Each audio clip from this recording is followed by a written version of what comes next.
Lantas apa saja pertimbangan dari para perusahaan teknologi ataupun e-commerce ini harus melakukan jalan terakhir yakni PHK?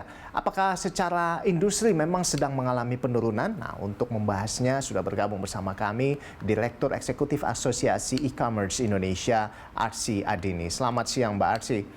Mbak Arsy, apa yang bisa kita cermati dari banyaknya PHK ini? Akhirnya mengambil jalan terakhir ini akhirnya harus ditempuh perusahaan. Apakah secara industri ini memang sedang menurun atau seperti apa dari pandangan Anda? Seperti apa, Mbak Arsy? Ya, kalau saya berbicara dari pandangan asosiasi ya Mas Ando, sebelumnya terima kasih pertanyaannya. Jadi kalau kita lihat bukan jalan akhir sebenarnya, justru ini langkah awal menuju semua pelaku usaha yang akhirnya sehat menjalankan bisnisnya untuk menuju kemandirian finansial ya. Jadi kita lihat pada dasarnya kami melihat layoff atau penutupan suatu bisnis itu merupakan hal yang wajar. Kita harus akuin juga bahwa dalam kondisi saat ini melakukan adjustment dalam merespon perkembangan ekonomi nasional, internasional itu sudah hal biasa karena tantangan makroekonomi global ini memang sangat signifikan untuk semua pelaku usaha, bukan hanya di sektor digital. Jadi kita lihat bagaimana untuk keberlangsungan bisnis yang secara keseluruhan tentunya memberikan terbaik juga, intinya ujungnya untuk layanan kepada jutaan konsumen. Dan jadi kita menjadi ekosistem digital yang sehat. Jadi langkah efisiensi tenaga kerja yang dilakukan oleh perusahaan teknologi walaupun mengejutkan, tapi kami yakin sudah melalui pertimbangan yang mendalam. Jadi mengenai dampaknya juga terhadap kinerja keuangan perusahaan, tentu juga baru kita bisa lihat nantinya pada saat laporan keuangan triwulan atau selanjutnya gitu. Jadi intinya agar tetap bisa sustain bisnisnya, bagaimana semua perusahaan teknologi itu terus melakukan rasionalisasi karyawan kita bilangnya, karena kita juga mengapresiasi komitmen para perusahaan teknologi yang tetap memberikan kompensasi tadi ya yang sesuai dengan undang-undang serta dari sisi kemanusiaan gitu. Jadi karyawan yang terdampak diberikan kompensasi sesuai, bahkan ditambahkan dengan upah gaji bulanannya, diberikan bimbingan konseling juga dengan psikolog, dan ada juga dari beberapa platform yang menjamin juga untuk menyalurkan tenaga kerjanya lagi dengan rekruter internalnya diberikan fasilitas untuk network tersebut. Cukup worth it lah intinya Dan seperti jika itu ya, kita, Mbak ya? ya, betul. Baik.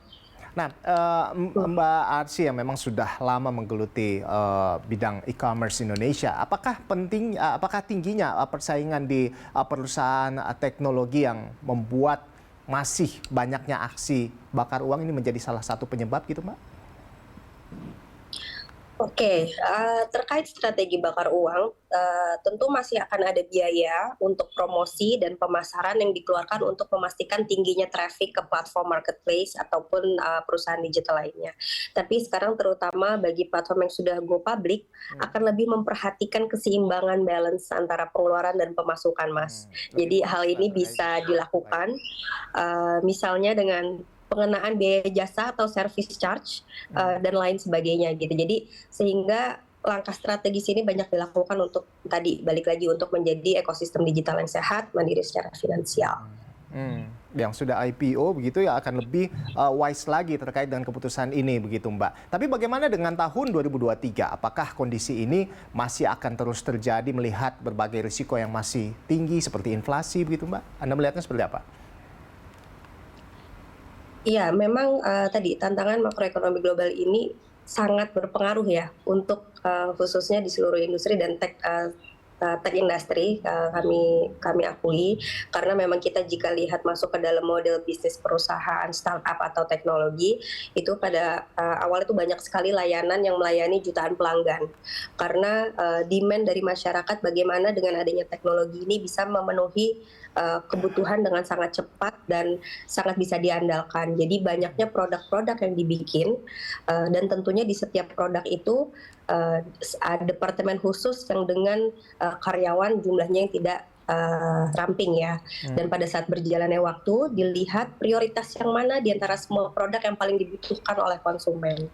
Balik lagi seperti itu. Jadi nanti akan fokus-fokusnya memang sesuai dengan yang paling diminati dan yang paling dibutuhkan oleh konsumen, dan tentunya juga lebih sehat tadi dari secara balance-nya ya. Jadi sebagai contoh misalnya industri travel, kita bilangnya super app, melayani servis dari airlines, perhotelan, sampai makanan dan hiburannya. Nah itu beda-beda sendiri. Nah pada akhirnya yang dilihat main product di mana yang difokuskan. Nah itu pasti akan ada adjustment dari sisi operation, karyawan, dan sistemnya gitu. Dan tentunya pentingnya kolaborasi. Jadi dari pasca pandemi 2 tahun belakangan ini, bagaimana seluruh platform teknologi itu berkolaborasi tentunya dengan program-program pemerintah untuk berjalan berdampingan, Mas. Untuk bagaimana dari masing-masing ini punya fungsi yang betul gitu, khususnya untuk mengembangkan UMKM ataupun produk lokal. Dan tentunya UMKM kan menjadi backbone-nya, backbone e-commerce sekaligus menjadi mata ekonomi untuk naik lagi sekarang, bisa dibilang seperti itu. Jadi dilihat bagaimana memberikan akses ke pasar luas bagi UMKM, dan UMKM-nya tumbuh, platformnya juga tumbuh, dari pemerintah juga program penyerapan pendanaan dan lainnya juga bisa tersalurkan. Jadi kolaborasi yang harus terus ditingkatkan, dan kami dari IDEA banyak berapresiasi juga untuk seluruh platform teknologi dan pemerintah dan UMKM yang terus semangat dan spiritnya sama ya Mas, untuk terus memajukan ekonomi pulih dan cepat bangkit lagi. Baik, ekonomi pulih dan cepat bangkit lagi. Baik, terima kasih Mbak Arsy Adini sudah bergabung bersama kami di Berita Satu Siang.